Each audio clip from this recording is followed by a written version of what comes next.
বাচ্চারা, আজকে আমি তোমাদের ডিম বিলাতির ঘন পিরিত রান্না করে দেখাবো। ওকে, প্রথমে তেল গরম করে তার ভিতরে কালো জিরা ফোড়ন দিয়ে 1 বস্তা পেঁয়াজ, 1 বস্তা কাঁচামরিচ আর 1 বস্তা রসুন কুচি ঢেলে দিবা।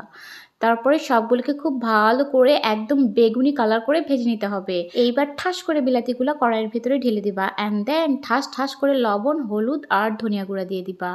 তারপর ঝাঁকানাকা স্টাইলে নাড়তে থাকবা, নাড়তে নাড়তে দেখবা তোমার বিলাতিগুলো একটা সময় সিদ্ধ হয়ে গেছে। ঠিক তখনই বিলাতিগুলোকে ধাক্কা মেরে মেরে কড়াইয়ের একটা সাইডে নিয়ে রেখে দিবা। এবার একটা ডিম খুব ভালো মতো ফেটিয়ে নেবো যাতে ডিমের আত্মা নাড়ি একদম বের হয়ে যায় অ্যান্ড দেন কড়াইয়ের ভেতরে ঢেলে দিব।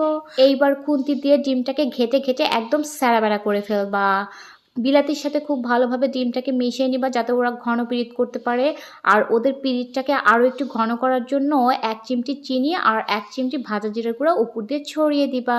ব্যাস, তৈরি হয়ে গেল ডিম বিলাতির ঘন পিরিত রেসিপি।